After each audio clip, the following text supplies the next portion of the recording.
Hi Ian, Chapter 2.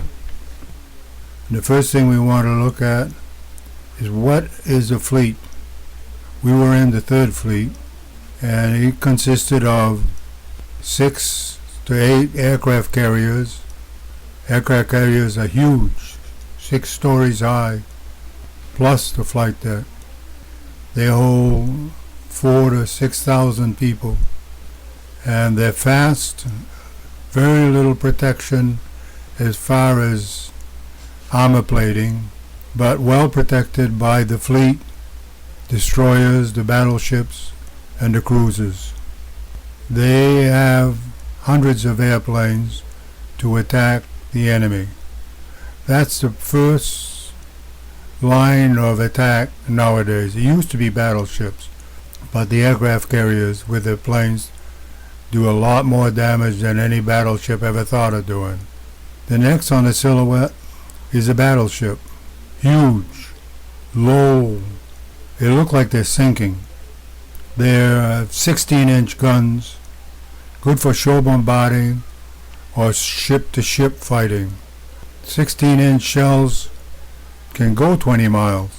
So that was what they were primarily used for in ship-to-ship fighting. They also have 16 inches of steel torpedo protection.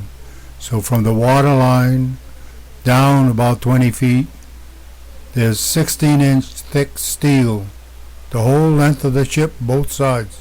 No wonder they look low in the water. They fire salvos sometimes, where salvo is all the guns firing at once. When it fires a salvo for shore bombarding, the ship actually moves sideways in the water about 10-12 feet. The battleships are in the fleet to protect it against other ships, but the planes do a better job at that, and shore bombarding.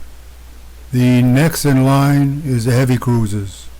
They have 8-inch guns, and attack cruisers have also 8-inch guns, and they also have 8 inches of steel to protect them from torpedoes. The next in line is what I was on, a light cruiser. 6-inch heavy guns, 5-inch anti-aircraft guns, 40mm aircraft gun, 20mm aircraft guns, and 2 Seahawk planes that they can launch for reconnaissance, with 6 inches of steel to protect it from torpedoes. It doesn't do much. Torpedoes are very powerful. But in this part of the war, there was very little submarines left. So the primary way the Japanese would attack us was with suicide planes. The next in line is the destroyers. Destroyers were just that, destroyers. They ran around the fleet randomly, looking for submarines, looking for things that would harm the fleet. They were equipped with depth charge, 5-inch anti-aircraft guns, 40mm, 20mm, and depth charges. They had no steel protection, just the hull thickness. They were known as tin cans because they had no steel protection for torpedoes. So you might hear them or read about them referred as tin cans or picket cans. They were destroyers. The next in line was destroyer escort. A little smaller, not very useful in the fleet. They weren't that fast, and they were primarily used for picket duty.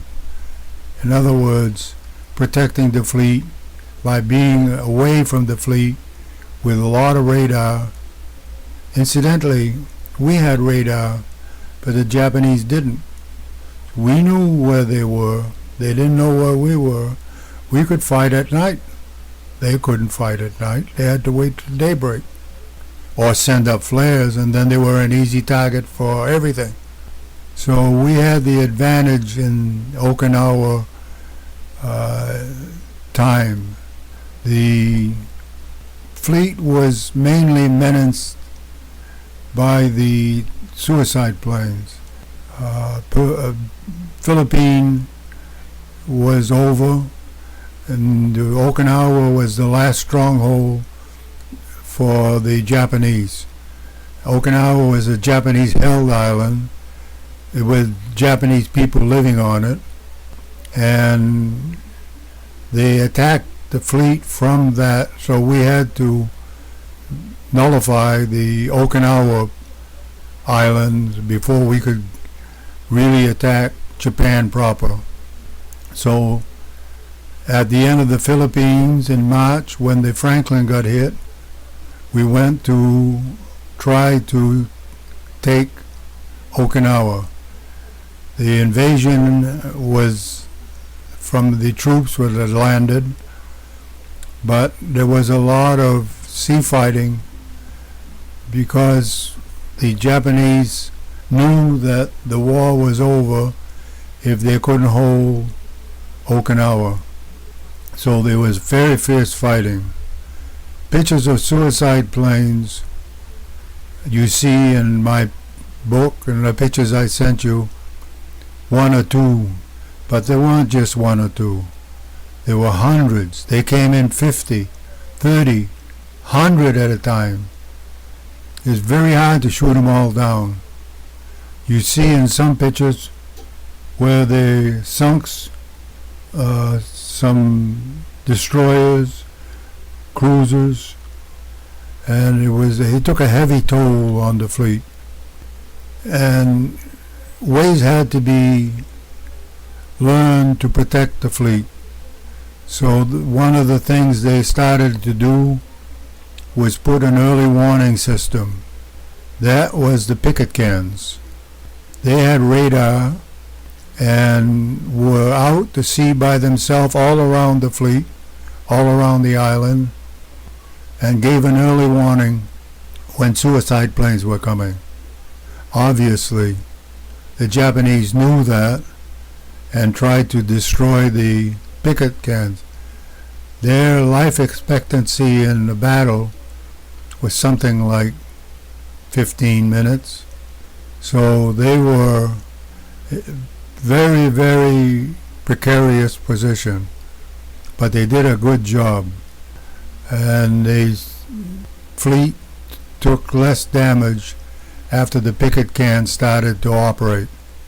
Next thing we did to protect ourselves was develop a way of stopping them before they got close.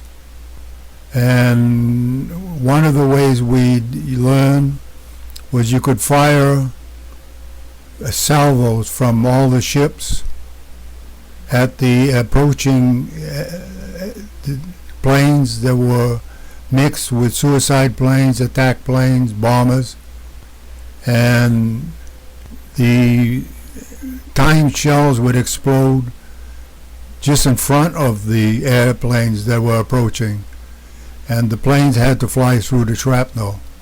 It was very effective. It stopped many before they got close.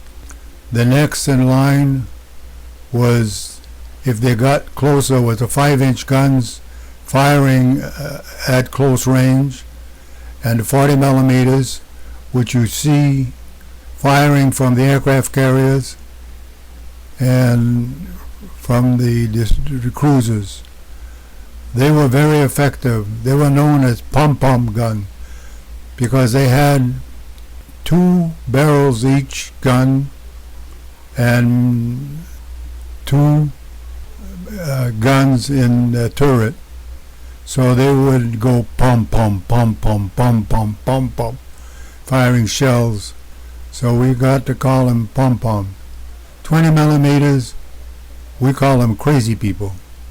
When you fire a gun and on a ship, there is what's known as a cutoff cam. So as you're trying to follow a plane and the plane crosses the ship's silhouette, you would be shooting at your own ship.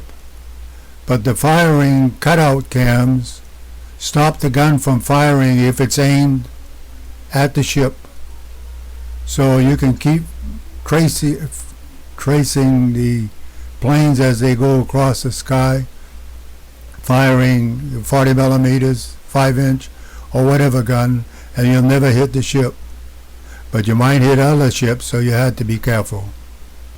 We lost a lot of picket cans, and their accounts are in the text that I sent you and the pictures. The Okinawa area was also home of many typhoons, so we not only had to protect ourselves against the Japanese, but we had to protect ourselves against typhoons.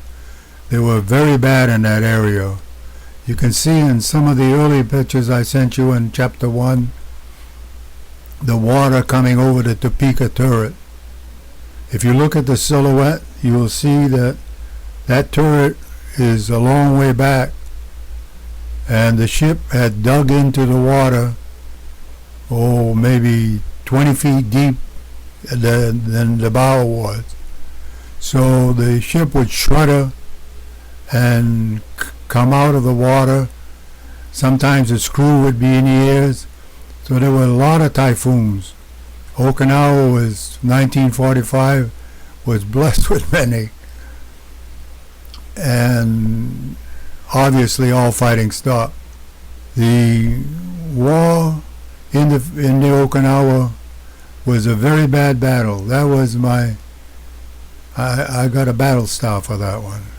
That was a very heavy fighting for the Navy.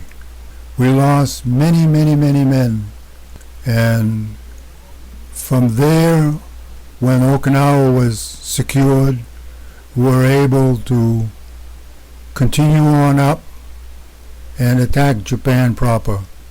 We'll have to, I think I'm all out of time.